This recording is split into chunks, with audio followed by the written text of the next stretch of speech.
Hey, welcome to another lively episode of Teenacity Talks. I'm your host, Nithya. No, I'm not a renowned psychologist or a life coach. I'm just your average high schooler trying to solve the biggest mystery known to mankind, the teenage brain. Now let's face it, adolescence is like being in a roller coaster where the tracks are being built as you go. 1 minute, you're up high, marveling at the thrilling wonders of being a teen. And the next, you're plummeting down, thinking, why did no one give me the manual to this ride? From acne ambushes to mood marathons, from growth spurts that make you question if you're part beanstalk, to that voice that decides to break at the worst possible moment. Sweet Yes, it's a wild ride, but fear not, my fellow adventurers. Through the series, we're setting out on an epic quest to delve deep into this wonderful maze called adolescence. With a sprinkle of humor and a dash of wisdom, we'll engage with experts, unravel the physical, psychological, and social conundrums we face, and hopefully figure out the cheat codes for a quality life as a teen. Our mission? To chat, laugh, learn, and create a judgment-free zone where we redefine teen well-being. Because why should superheroes be the only ones with cool origin stories, right? Alright folks, today we're venturing deep into the forest of wisdom. And guess who's our guide? He's someone who swapped corporate suits for monk robe, board meetings for board games, and team building exercises for, well, genuine spiritual awakening sessions. Meet the monk turned mentor, the spiritual sage with the corporate edge, Mr. Nithya Shanti. Ladies and gentlemen, Mr. Nithya Shanti is no ordinary being. He's not just filled with wisdom from ancient teachings, but he's also seasoned with the zest of modern day learning. And guess what? He's been on both sides of the desk. From acing the world of MBAs and corporate lingo to diving deep into the tranquil forests of Thailand and Sri Lanka, seeking enlightenment. And before you imagine a serious monk in quiet contemplation, let me throw in a twist. Nithya loves board games, is surprisingly nimble on skate, and can dive not just into deep spiritual realms, but also scuba diving deep into the ocean. Oh, and did I mention he's been on TEDx? Yep, talk about multi-dimensional. His joy shop have touched and transformed countless souls. He gently guides us from seeking to being, making it seem like a waltz at a ballroom. Today we're about to take a gentle pirouette with him, whirling through stories of happiness, awakening, and maybe an anecdote or two from his own teen journey. So get comfy as we dive deep into the topics of mindfulness and gratitude with the enlightening and ever-engaging Mr. Nithya Shanti. So Mr. Shanti, for the teens out there who might be new to these concepts, could you explain in your own words what mindfulness and gratitude really mean? Well, first of all, Adivir, I want to appreciate you for this initiative of starting this podcast. And it's nice for me to see that you're thinking about mental health and happiness and well-being proactively and not waiting until you have your first bypass surgery to start contemplating your life. And I'm glad that you're setting an example. And your question about mindfulness and gratitude, actually taking a step back even before this, I did not think that these things were important. I mean, I just wanted to have fun. I wanted to, I was into sports. I was into hanging out with friends. And I was really not that keen on any of these things. My mother happened to be going for a meditation course. And she said, do you want to come 3 days? I said, what will happen there? She said, you have to live in silence. So I somehow found that very intriguing. And never in my life have I been completely silent for 3 days. So what is meditation? Because you learn to bring your attention to the present moment, bring your attention to what's happening now. So over 3 days, I realized how bad I am at that. It was very, very humbling, actually, that, they gave us a simple meditation object, which is the most common one given, is our breath. For the first time, I became aware that, oh, there is a dimension which I've never looked at, the present moment. I've always looked at what I've liked in the past, nostalgic about, oh, those friends, oh, that time, oh, that school time, oh, those. And then future, what will happen, and worried about it, or anxious about it, or excited about it. But never really explored what's it like to be in the present. So mindfulness, your first question, is this ability, developing this capacity, this ability to be present with what you're seeing, hearing, smelling, tasting, touching, is to be present. And fascinating that gratitude is actually connected to this, because when you're grateful, you're actually more in the present. You're more available to the present. You're noticing what's happening. And that's actually the fun way to be present. Otherwise, it's like, oh, I've got to be present now. I've got to work. The one more thing to do. I've got a to-do list of 300 things, and now mindfulness is one more thing. That's not the case, actually. Mindfulness is something that merges with everything else. It actually enhances your enjoyment of everything. So you should take out the spiritual dimension, the religious dimension, all of that. It's actually about enjoying life. It's about being present to your life and not being lost in what's missing. I think you put it really, really well. I mean, I was silent while you were speaking because I was also trying to process whatever you were saying. And I think it's really intriguing, the experience you talked about. So why do you think it's important for teenagers, especially amidst the chaos of growing up, to cultivate mindfulness and gratitude into their daily lives? And how Beautiful. can it really make a change That's a in great the way they question. work and the way they treat themselves and others around them? Yeah, great question. And I agree with you that to some extent it is a little inevitable that there will be this challenge, because teenage years are the years where you are coming out from that complete identification with your parents. That there was a point where your parents were just your gods, and they're like everything they said was just right, and you just do it. And then little as you go along, little by little, you start getting exposed to different points of view, because other parents have different points of view, your friends have different points of view, your teachers have a different point of view, media has a different point of view, social media has a whole other point of view. You start questioning, okay, what is the right, who's right over here? And then you want to differentiate. You say, no, I'm not going to do it just because you tell me to do it. I want to do it because I agree. It comes from inside, right? And so this sense of rebellion is actually a part of self identification. We want to find who we are. We want to find out, as opposed to just being told who we are until now. We want to find out who we are. And so that is both an exciting and a confusing time. And often we look to peers who are equally confused, and we look to social media with all the wrong role models, or role models that are not always really interested in your, I wouldn't say wrong, but they're not always interested in your true well-being. So to some extent, it is inevitable. Now, how painful that process is. One thing I learned, this is a myth in which I think is quite a strong idea, that we have to not have an ego. We have to be egoless. I think that's actually false. You cannot be egoless. You have to have a healthy ego. And that healthy ego is the path of self-actualization. And when we have a healthy ego, we can go beyond the ego. See, the basic journey is from self-image to self-awareness. The reason Right. we're taking all these selfies and clicking where we've been and who we've been with, it's self-image. Look who I hang out with. Look at the clothes I wear. Look at the places I go. Look, I've arrived. Look, I know, I'm together. I'm sorted. This is the self-image. And often we want to project that self-image. We may not feel that on the inside, but we want to project that, right? So mindfulness will help us give us. This is what it did for me. It gave me a new dimension. Not that it took away all my hang-ups and everything, but it gave me one more dimension: self-awareness. And self-awareness is sanity. Self-awareness is just being present, And Right. even social anxiety, I'm with friends and I'm not feeling that open. I'm not feeling like, oh, I'm the life of the party. I'm not feeling I can dance with everybody. All right. And to accept that this is the current reality. I'm not feeling that open. Who am I feeling open to? I'm feeling open to that guy. Okay, go and talk to that guy. And you start having good conversation in the corner of the party, and your social anxiety is reduced because you dealt with what's there. And you didn't make a problem out of it, that, oh, what's wrong with me? Something's wrong with me.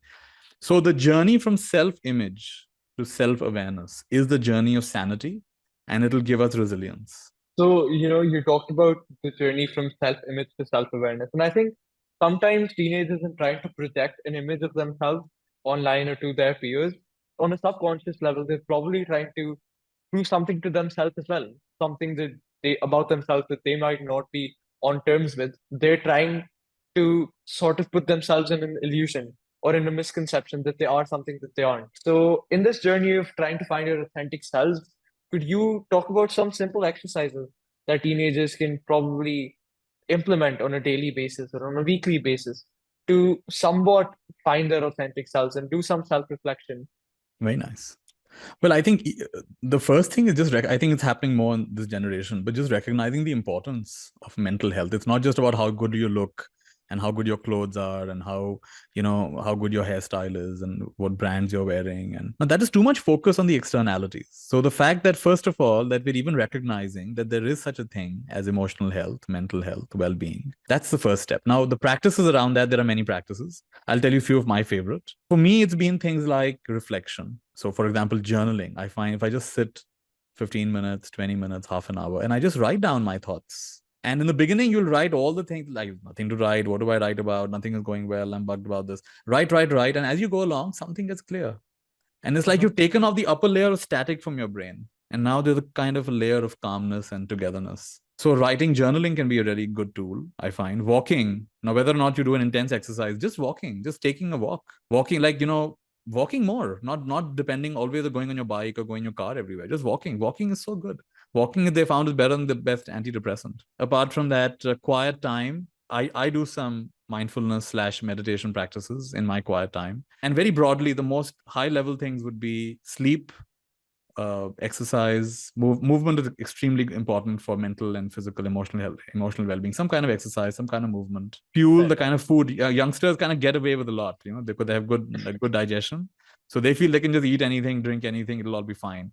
but it's going to catch up with you. So having better habits when it comes to, yeah, once in a while we all, play around, but overall, just checking how healthy is your diet. Are you having a good diet? So these are some of the things. I mean, one can just go on, but these are some high level things that I found to be helpful. Thank you very much for that. I think you're very justified in saying that it's about the little things that then, sort of make a big impact. Could you also talk to us about, how that actually then transformed as a skill to play a crucial role in helping you through a challenging time? You don't have to be specific, but if you could just talk about how, the application of those learnings can be implemented by a teenager during a challenging time, because, there's a lot of stress. One thing I learned from meditation, this was very interesting. I'd never thought about it like this before. In the Pali language, there are two words, parmatha and sammati. So parmatha is something you can directly touch, not just physically touch, you can directly touch with your mind. And I'll explain it. And sammuti is something that goes through the filter of some kind of concept, some kind of idea. So when I say the word tree, or if I say mango tree or oak tree, that brings up certain images in your mind. If I say bamboo tree, it brings up a certain image in your mind. But that's not an actual bamboo tree. Is not an actual bamboo tree. It's just a word. It's a pressure wave created by my mouth, right? And so that's a concept. But usually we mix up concepts with reality. So we think bamboo tree is a bamboo tree. It's not. Bamboo tree is not the bamboo tree. An actual bamboo tree, when you go there, when you see it, when you listen to the leaves rustling, when you sit under it, when you feel how flexible or inflexible it is, that's a whole other experience. So parmatha is to directly touch. So what I learned through meditation was, when I get angry, there is the sammuti and the paramatha. What is sammuti? He did this, she did this, he didn't do this, she didn't do that. They should have, they could have. My mother, my father. Why? This is concepts. I'm lost in ideas. But what is paramatha? What is the actual reality? My breath has increased. My breathing has increased. My face is getting hot. My heart is pounding faster. I'm clenching somewhere on the inside. My mouth is getting bitter or dry, whatever happens. This is my actual experience. So, what this did for me was it gave me a way to stay with the experience of whatever it is, anger, anxiety, sadness, fear, worry, to stay with the actual experience of it instead of getting lost in the concept of it, the thoughts of it. You see? So, these practices, like for example, awareness of your breath, awareness of your body posture, it's not that I never got angry or upset or sad again. I did, but the length of time reduced. I mean, my anger came down to now minutes. It would be rare I'd be angry for more than 5 or 10 minutes. But now it's more like a frown on my face, which will then again dissolve in a few minutes. And that's the kind of benefit I found. And so then this gave me confidence that these things are actually working. They're not just some nice concept. They actually work. That was very, very profound. And I think I really got on to the point where you talked about simply experiencing the moments that you're part of. And teenagers, they tend to, I think, look to the future a lot and look to the past a lot. But rarely do you find someone who has the mental capacity to actually stay in the present and take every moment as it goes. And obviously, teenagers who are a bit older, around my age, planning for college, for uni, your applications, different examinations you're going to take. And in that, I feel that my peers and even myself to some extent, we actually forget to value the things that are currently around us. We forget to value our family, our relationships, our friendships.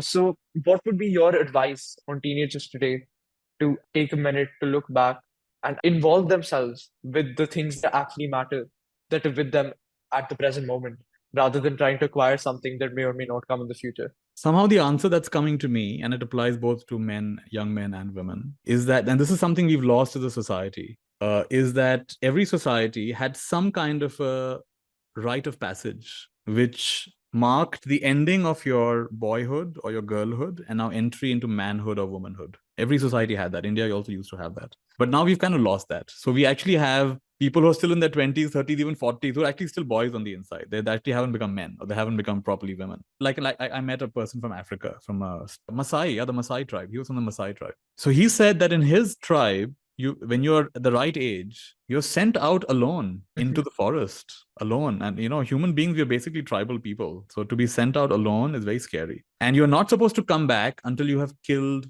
an animal of a certain size. Now, I'm not for killing animals, but this is an act of great bravery. It takes a lot of courage, because you can get badly injured in the process. You can get maimed, you can get injured. It's not easy. Taking down a wild animal alone is not. We hunt in packs as human beings, right?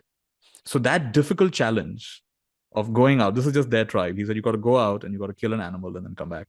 And that's a transition from boyhood into manhood. Similarly, women have their own thing. So that's I don't know if it perfectly answers your question, but I think this is something that's needed, something that's at the edge of your capacity, ability, which really challenges you. And then you come back transformed in some way, and then you're never the same again. Yeah, I completely agree with you.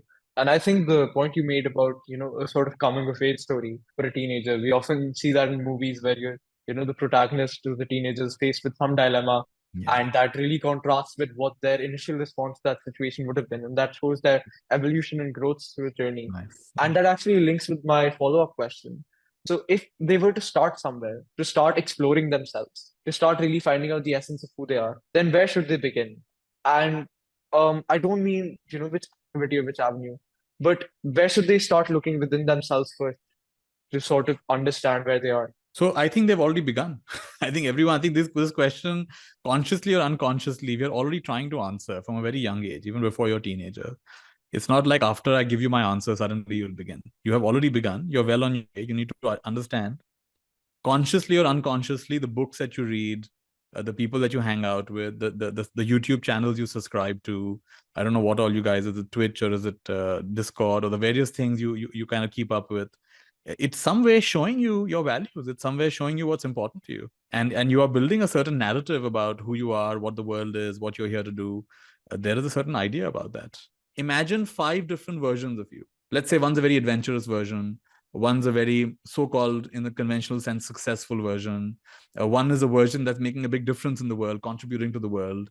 One is someone who's just doing what they love to do, doesn't really care what the impact is or what people think about it. Suppose you were to think of 4 or 5 versions like this of yourself, and you're going to get some very interesting ideas. Oh, that version of me, adventurous version, would do this. The successful version would do this, and start exploring those things. And one thing you have when you're young is a little bit is time and the ability to Yeah, try definitely. different experiences. And I think it all comes together. So that's what I would recommend. I would say try different things and learn from all of them. It's okay. I think I couldn't agree more. Yeah. Actually, what you talked about really resonated with this quote. So I was emceeing for a school event recently, and the theme for that event was hope, school legacy event. And it was called Ek Pehchan, which is finding your identity, and it was different competitions. One for this year was Hope. And while writing the script for that, I came through this very interesting quote, which I feel now that life isn't about finding yourself, like it's often understood by people, but life is about creating yourself. Mm-hmm. And it's about having those experiences, having those moments of learning that then build you up to a point where, you keep getting more knowledgeable, but there's never a limit. It's Yeah. it's a progressive journey. I think with that, now it's time to move on to another segment of this podcast. And it's time to test your reflexes with a rapid fire round. Okay, let's do it. So yeah, simple rules. I'll shoot some questions at you and you have to answer them as quickly as possible. All right. And I don't think I need to tell you, but no overthinking. Okay, let's do it. All right, here we go. So if you could go hop into a time machine, what's the one piece of advice you'd rush to give your teenage self? I would tell my teenage self to embrace all my emotional states and not make them into good and bad, and realize that all emotions have some intelligence in them. Yeah. Wonderful. And you talked about stock interest in reading. So one book that left a lasting impression during your teenage years. I read this book, 7 Habits of Highly Effective People, but then I also read the book by his son, Stephen Covey's son, Sean Covey, wrote a book called 7 Habits of Highly Effective Teens. And that's a really fun book. And it's got a lot of nice cartoons and examples that teens can relate to. And he wrote another book, I think, 6 Most Important Decisions of Your Life. So I think those are great books for teenagers to read. I love them. Actually, I found them lying in my shelf while I was working last year on the app. Actually went through that and I Yeah. sort of took some inspiration from that as It's well. got good Wonderful. stories in it. Yeah. It does indeed, yeah. Share one mini goal that you're currently working on to accentuate your positivity. I'm actually not keen on accentuating my positivity. I want to accentuate awareness throughout the day. And the mini goal that I have is continuous awareness in all activities, whether I'm driving, whether I'm bathing, whether I'm eating. I make it a point to be more in touch with what's happening with my body and mind. How wonderful. Yeah. Okay. One song that lifts your spirits, whenever you're feeling down. There's what's that song? Oh, what a beautiful morning. Oh, what a beautiful day. I've got a wonderful feeling. Everything's going my way. Something like that. I think that straight away gives a very uplifting line. And one hobby or passion that you have, which may not be something that you do everywhere, every day, but it always puts a smile on your face whenever you indulge in it or see others indulging in it. A hobby that I have would be, of course, games I've already mentioned. I also have this funny hobby of, I have an inversion. I don't know if you know this. I have an inversion machine. So I like to go upside down. Oh, oh, So it's an inversion machine, inversion table also it's called. And so like I had a long drive. Some of you like you know this, like before I came for the podcast, I just drove from Bombay and there was a lot of traffic. So my back was hurting a bit. So I just came back and I got onto my inversion machine. And that's so nice. It just stretches my back out. I don't know if it qualifies as a hobby, but I somehow like being upside down. And that's even without that, I like to do a headstand. And that's a strange thing, but I enjoy being upside down. all the blood rushing to your head, All the blood rushing to probably sparking so many, yeah, there. wonderful.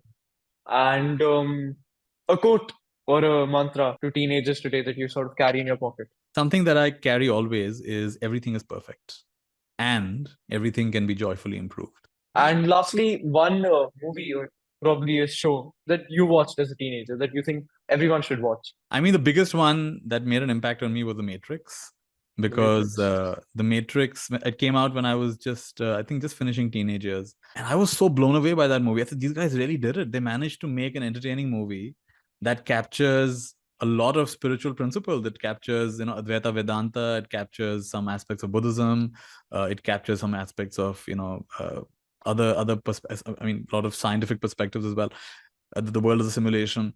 I found that movie to be so fascinating, and I was very confused why many of my friends that didn't understand that movie, didn't make sense. What are they talking about? So maybe it was a little bit of background in meditation and some of these ideas that I really could relate to that movie. And like, wow, we need to wake up. We need to wake up from this dream. We just been so conditioned into what we should do and how we should live and how we should work.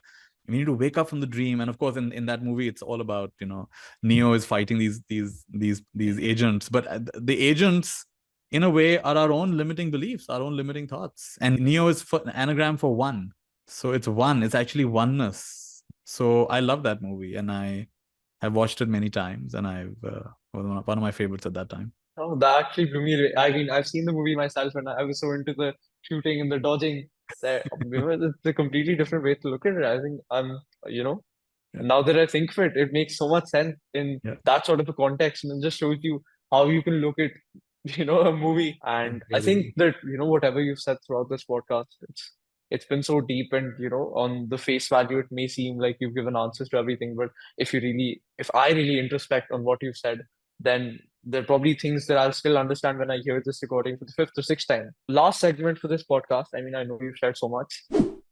In this, we will ask you to share a profound piece of advice or teaching that you've encountered, but you've encountered very recently. So, I mean, you've been on this journey for a very, very long time, but of course, the journey never ends. So, something that has taken a very long time for even you to figure out. So, amidst, all the all the distractions and all this chaos that you face in a teenage life, this timeless piece of wisdom or timeless principle that you'd like to share that really would anchor a teenager. I'm going to share it. I don't know how well I'll be able to explain it, but I'm going to do my best. One big thing I've learned is, because a lot of my journey was this journey towards whatever you want to call it, self-realization, enlightenment, wisdom. And I assumed it's all about get more aware, get more conscious, clean up your thoughts, words, and actions, be more present. For a long time, that was my assumption. And I would call it like a vertical process, that you're just trying to rise up, you're trying to raise your own consciousness. And it's more recently, I would say in the last 2, 3, 4 years, that I've begun realizing that it's not just this vertical process, it's also the horizontal process. And by horizontal process, I mean relationships, I mean the people around us, I mean connection. And becoming a monk at some level, not entirely, but at some level, it is saying that, no, it's not in family life, it's not with friends, it's not with your colleagues, it's by going away in a forest and doing your work. That's how you get the highest wisdom. But I've since come to realize that actually relationships are a fantastic ground they keep you very honest. I mean, it's very easy to imagine in a forest or in a monastery that you have attained very high states. See, there are states and there are stations. Attaining a state is not that difficult. We can all have in the zone states. You can go for a retreat, you can go to the Himalayas, you'll have all kinds of nice states. But it's not the Right. states, it's the stations. Can you really stay there? So to summarize, I would say in relationships, so with our parents, with our friends, with our loved ones, in our intimate relationships, then that is the place where a real mirror is held up to you. Don't just say, oh, they're like this, or they're stuck up, or they don't understand me. No, there is something. If again and again people are saying something about you, they're saying you don't listen, or you're not present, or you're arrogant, or you're insensitive, or you're not caring, or you're selfish, then there is some grain of truth to it. If again and again people are saying this, then we have to pay attention. It's like a blind spot. So it's not just about, it's about, how do you say it? Grow up, wake up, and clean up. I think Ken Wilber talks about this. So we have to clean up our act at the level of habits. We have to grow up, like I said, from boyhood to manhood, from girlhood to womanhood. We have to grow, we have to mature, emotionally mature. Our ego has to mature as well. We have to have a mature, healthy ego where you can handle people telling you things you may not like to hear about yourself, instead of just saying, oh, they're wrong, right? And reacting to that. And then wake up. Wake up is waking up from the illusion of who you imagine you are. This is fascinating. This is very disorienting at some level. You imagined you're this body and mind.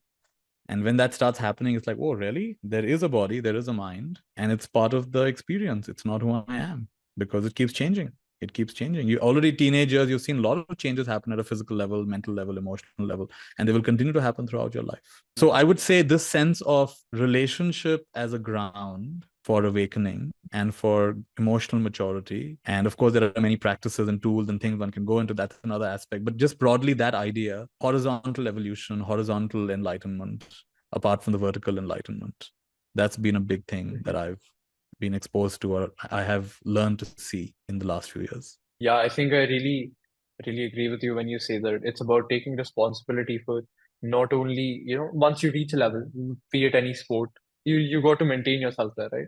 And you got to be able to evolve rather than just saying, okay, now I've done this, now I've stopped, now I'll just be complacent and I'll relax for the rest of the 2 years. So I think wonderful. I want to thank you so much for the enlightening conversation that we've had. And I can't thank you enough for sharing your wisdom and your advice.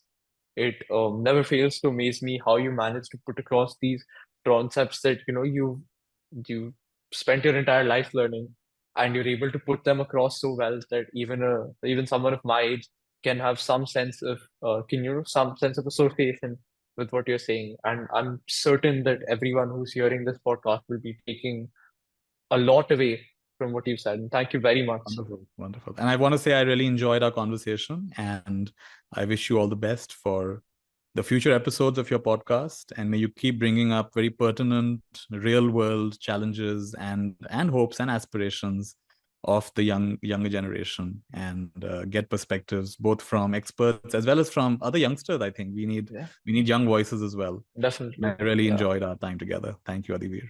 Thank you so much.